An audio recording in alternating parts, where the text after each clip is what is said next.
Hello everyone, स्वागत है आप सभी का आपके अपने चैनल गॉड क्लासेस पर। तो बच्चों, आज की वीडियो उन स्टूडेंट के लिए है जिन्होंने फाइनल एग्जाम अपने दिए थे, लेकिन किसी वजह से उनकी आ चुकी है कंपार्टमेंट और अब टेंशन में है कि कंपार्टमेंट एग्ज़ाम कैसे क्लियर किया जाए। तो कंपार्टमेंट एग्ज़ाम कैसे क्लियर करना है उसका एक पूरा रामबाण तरीका बताऊंगा मैं, पूरी स्ट्रेटेजी बताऊंगा, फ्री वाली स्ट्रेटेजी भी बताऊंगा और पेड वाली स्ट्रेटेजी भी बताऊंगा। फिर वो आपका मन है, आप जैसे मर्जी कर सकते हो। ठीक है, अब स्ट्रेटेजी बताने से पहले इसका एक बार सर्कुलर देख लेते हैं कि सीबीएसई क्या कह रही है, कैसे आपको अप्लाई करना है, क्या क्या इसकी लास्ट डेट है और किस तरीके से आपको इसमें अप्लाई करना है। तो उसके लिए आपको इधर उधर कुछ मतलब परेशान होने की ज़रूरत नहीं है, आपको सीधा सीबीएसई की वेबसाइट खोलनी है। ठीक है, इसको हम हटाते हैं ज़रा और सीबीएसई की वेबसाइट पर चलते हैं। तो इसके लिए आपको ये जो सर्कुलर अभी निकाल रखा था मैंने, वही सर्कुलर है। ठीक है, आपको सीबीएसई की वेबसाइट पर जाना है, सीबीएसई सर्च करो, मेन वेबसाइट पे जाओ। अब यहाँ पर आप जाओगे तो यहाँ पर आपको सर्कुलर इसका दिखाई दे जाएगा, online submission of list of candidate for class 10th and 12th supplementary examination 2025। इस पर जैसे ही आप क्लिक करोगे, इस पर क्लिक करते ही आपके सामने ये वाली जो सर्कुलर है ये यहाँ पर ओपन हो जाएगा। ठीक है, only for school in the respect of regular student, regular student के लिए भी है, और आपने प्राइवेट दिया हुआ है तो प्राइवेट के लिए भी है। उससे ऊपर वाला जो नोटिस है वो प्राइवेट स्टूडेंट के लिए है। तो जैसे भी हो आप उसको ओपन कर लेंगे। अब यहाँ पर ये कह रहा है कि भाई कंपार्टमेंट जो फर्स्ट चांस होगा for the candidate appeared for the first time in the class 10th और 12th, there result is compartment. Improvement of performance candidate pass after replacement of subject in main examination 2025। मतलब जिन्होंने improvement का exam भरा है उनको भी exam देना है ये वाला, और जिन्होंने कंपार्टमेंट आई है उनके लिए भी यही एग्जाम है। ठीक है, अब यहाँ पर अगर आपके पास कंपार्टमेंट का यहाँ पर थर्ड चांस है तो वो वाले स्टूडेंट भी यहाँ पर अपीयर हो सकते हैं जिन्होंने पहली बार 2024 में दिया था, फिर उसका जो कंपार्टमेंट एग्जाम सेकेंड टाइम हुआ था उसमें दिया था, और अब ये तीसरा उनका चांस है। ठीक है, यहाँ पर आप उसको अपने अकॉर्डिंग देख सकते हो।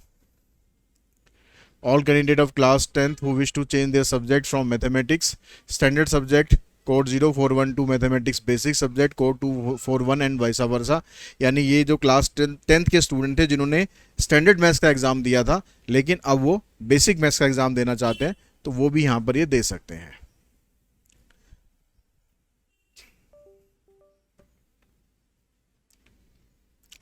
The student who appeared for the board exam of session 2024-5 as regular student from the CBSE affiliated school and whose result has been declared as compartment should approach the school from which they have appeared in 2025 main examination for sponsoring of their name for supplementary exam।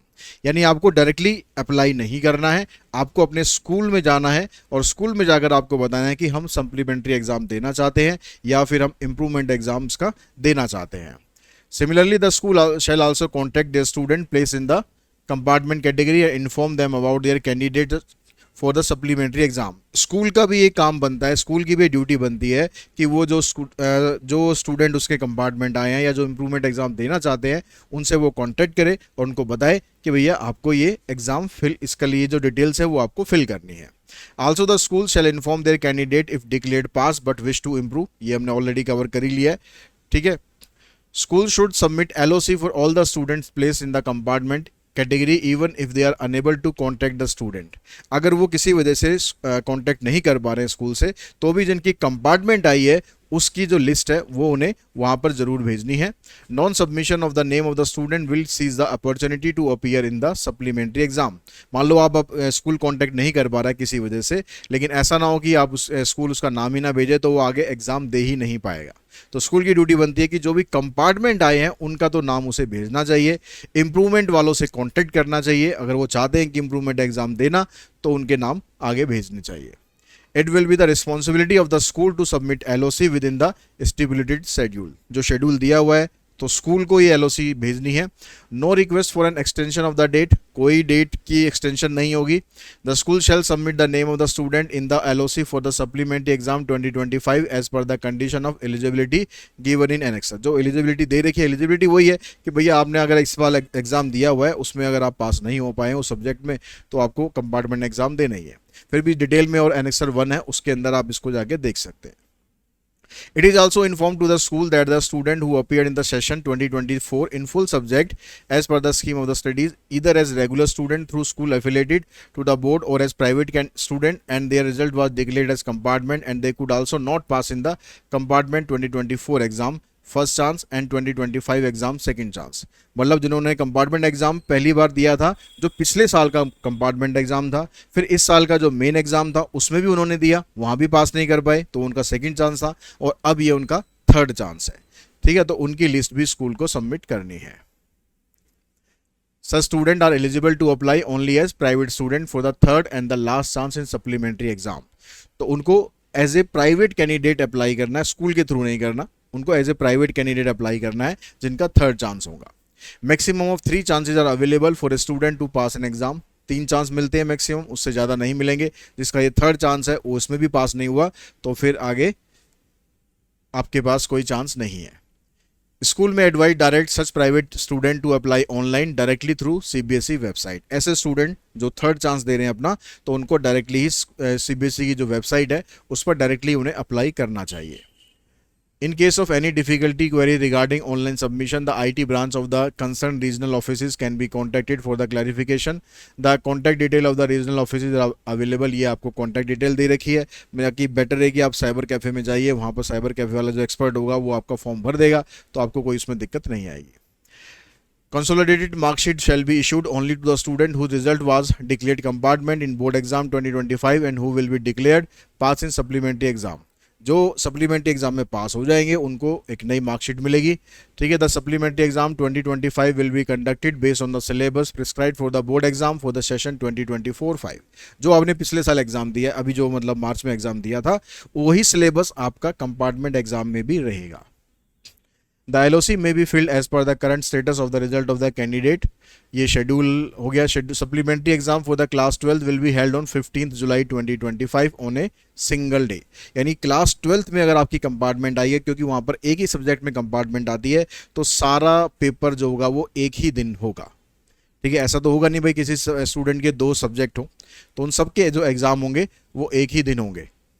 तो supplementary exam for the class 10 will start on 15 July. 10th के start होंगे 15 जुलाई से, और उसमें date sheet आएगी जो आपको CBSE की वेबसाइट पर मिल जाएगी। The date for download admit card will be inform separately. Admit card की इन्फॉर्मेशन भी आपको सेपरेटली मिलेगी। ठीक है, उसके बाद थोड़ा सा डिटेल में आप इसको एलिजिबिलिटी क्राइटेरिया जो है इसको थोड़ा पढ़ लेना। वैसे मोटा मोटा वही है जो मैंने आपको बता दिया। फीस की जो डिटेल है वो भी आपको यहाँ दे रखी है। विदाउट लेट फी अगर आप करते हैं तो ₹300 पर सब्जेक्ट है। जो स्कूल्स इंडिया में है, नेपाल में है तो 1000 है, आउटसाइड इंडिया है तो 2000 है।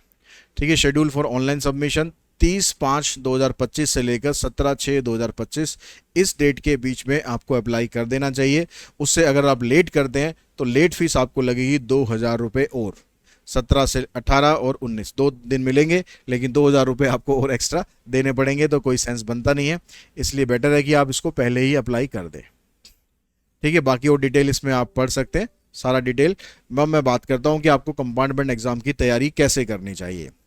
देखिए, आपके पास जो फ्री वाला तरीका है, वो फ्री वाला तरीका ये है कि आप एक जो सीबीएसई के जितने भी प्रीवियस ईयर पेपर हैं वो सारे सीबीएसई की वेबसाइट पर भी अवेलेबल हैं, वो आप डाउनलोड कर लो, चाहे वो कंपार्टमेंट एग्ज़ाम हो चाहे मेन एग्ज़ाम हो, उनको डाउनलोड कर लो और उसके बाद आप 1 शॉट्स पे जाओ।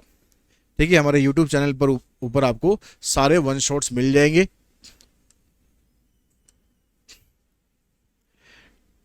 ठीक है, यहाँ पर अगर आप 1 शॉट्स में जाएंगे,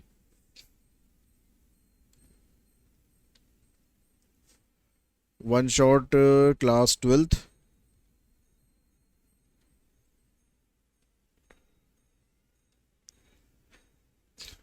तो आपको हर एक टॉपिक के 1 शॉट मिल जाएंगे। ठीक है, ये एलपीपी का हो गया, फाइनेंशियल मैथमेटिक्स। यहाँ पर मैं ये जो येलो कलर में जो आ रहा है ना थंबनेल, ये लेटेस्ट वाले हैं, इनको आप देखना। ठीक है, ये 1 शॉट आपको मिल जाएगी प्लेलिस्ट। इसके अंदर 13 वीडियोज़ हैं, तो ये सारे वीडियोज़ आप देख लेंगे। ठीक है, ये सारे वीडियोज़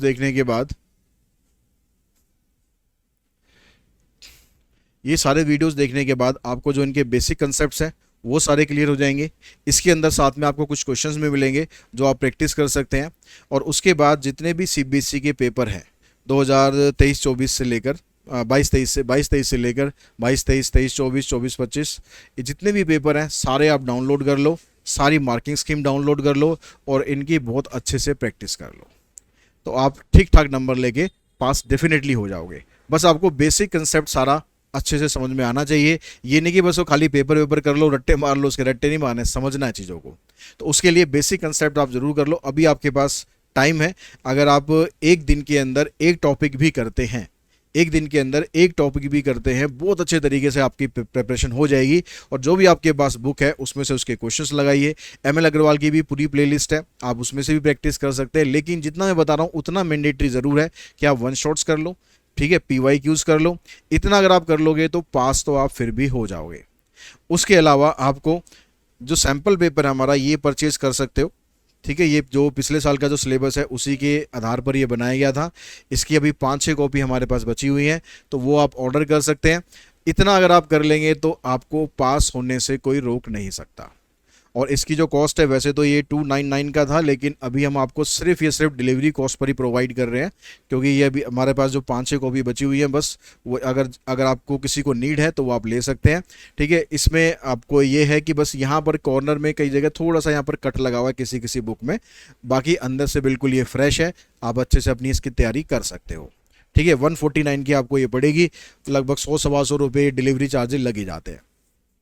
अब उसके बाद अगर हम पेड की बात करें तो पेड भी ऐसा नहीं है कि वो बहुत ज़्यादा कॉस्टली है। पेड भी आप कहाँ पर तैयारी कर सकते हैं आप, ताकि आपको ये रहेगी एक सिस्टमेटिक मैनर के थ्रू आप तैयारी कर ले।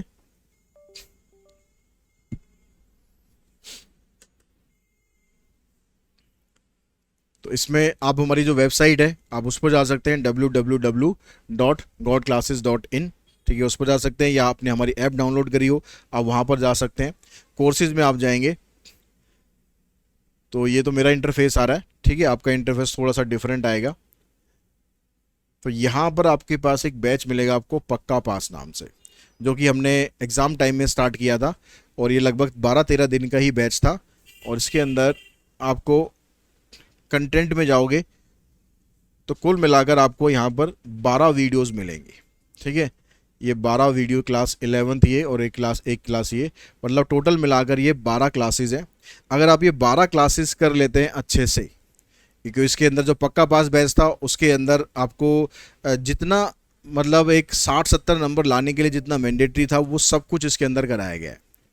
और ये बैच है कितने का, ये भी ऑलमोस्ट फ्री ही है, सिर्फ 99 रुपीज़ का ये बैच है, ठीक है। इसमें क्या होगा, आप एक सिस्टमेटिक मैनर के थ्रू तैयारी कर पाएंगे, जैसा भी आप कंफर्टेबल है। मैंने दोनों तरीके आपको बता दिए। फ्री में आप वन शॉट देखो आप यूट्यूब पर, और आप ये पक्का पास ज्वाइन कर दें तो मात्र 99 रुपीज़ की आपकी फ़ीस है। ये फ़ीस आपको पे करनी है और ये सारी वीडियो का एक्सेस आपको मिल जाएगा, ठीक है। ये सारी वीडियोज़ का एक्सेस आपको मिल जाएगा, और यहाँ पर इसके थ्रू आप डेफिनेटली पास अपना एग्ज़ाम कर सकते हैं। कंपार्टमेंट एग्ज़ाम में आपको पास होने से कोई रोक नहीं सकता। ये वीडियोस कर लिए, उसके अलावा आपको वही करना है, PYQs करने हैं, और जो सैम्पल पेपर मैंने अभी बताया था ये सैम्पल पेपर आपको प्रैक्टिस कर लेना है। इसके अंदर जो पिछले साल के पेपर है वो आपको इसके अंदर भी मिल जाएंगे, प्लस इसके अलावा 10 प्रैक्टिस पेपर और मिलेंगे। यानी अगर आप मतलब एक दिन के अंदर एक चैप्टर भी अच्छे से आपने कर लिया, अभी आपके पास टोटल मिलाकर ये 12 वीडियो है, 12 वीडियो आपने कर ली, उसके अलावा आपने PYQs कर लिया, एक दिन के अंदर एक पेपर भी कर लिया ना, तो भी आपके पास अभी इनफ टाइम है, क्योंकि अभी मई का एंड चल रहा है, जून आपके पास पूरा पड़ा है, 15 जुलाई को आपके पेपर है। यानी एक दिन में आप एक पेपर भी करेंगे आराम से तो भी आप बड़े आराम से पास हो पाएंगे। बिल्कुल भी टेंशन अपने दिमाग से निकाल दो कि हम पास कैसे हों, लेकिन हाँ थोड़ा सा उसके लिए आपको मेहनत करनी पड़ेगी, जो आपने अभी अपने मेन एग्जाम में मेहनत शायद नहीं करी थी। उस समय आपने और भी सब्जेक्ट पढ़े थे, लेकिन अब आपको सिर्फ एक ही सब्जेक्ट पढ़ना है, जिसकी भी आपकी कंपार्टमेंट है। अगर आप मैथ्स में या अप्लाइड मैथ्स में आपकी कंपार्टमेंट है तो आप इस तरीके से अपना एग्ज़ाम आप पास कर सकते हैं, और बड़े प्यार से एग्ज़ाम पास हो जाएगा। आपका कोई टेंशन लेने की ज़रूरत नहीं है, दिमाग में कोई बर्डन लेने की ज़रूरत नहीं है कि ये मैं कैसे पास करूँगा। जो इसके अंदर पक्का पास बैच के अंदर जो आपको इजी टॉपिक है वो पहले करवाए गए, ताकि आप एक कॉन्फिडेंस आपको मिल सके कि हाँ आप पास हो सकते हैं। स्टार्टिंग की इसकी 3 से 4 वीडियो की अगर आपने देख ली, वो देखने के बाद ही आपको खुद कॉन्फिडेंस आ जाएगा कि हमने कम से कम जो पासिंग क्राइटेरिया है 27 नंबर का, वो हम ईजिली क्रॉस कर लेंगे। उसके बाद जैसे जैसे आप वीडियोस आप देखते जाएंगे, बढ़ते जाएंगे और पूरी फाइनल 12 वीडियोस अगर जब आप देख लेंगे तो आप यकीनन लगभग 50 से 60 नंबर आप इजीली ले पाएंगे। ठीक है, लेकिन उसके लिए आपको सिर्फ और सिर्फ क्या करना होगा, वीडियोस को देखो, कंसेप्ट को समझो और प्रैक्टिस ज़रूर करनी है। खाली ये नहीं होगा कि वीडियो आपने देख ली, क्वेश्चन आपने देख लिए और आप पास हो जाओ, ऐसा तो बिल्कुल नहीं होगा। प्रैक्टिस आपको ज़रूर करनी है। डेली अगर आप दिन में सिर्फ 2 घंटे भी आप दे दोगे तो भी इनफ है, तो भी इनफ है, आप अपना एग्ज़ाम बड़े इजीली पास कर पाओगे। ठीक है, मेरी बेस्ट विशेज आप सभी के साथ हैं। जैसे भी आप तैयारी करना चाहते हो उस तरीके से आप तैयारी करो, दोनों तरीके मैंने आपको बता दिए। तो आज की इस वीडियो में इतना ही। Thanks to all of you.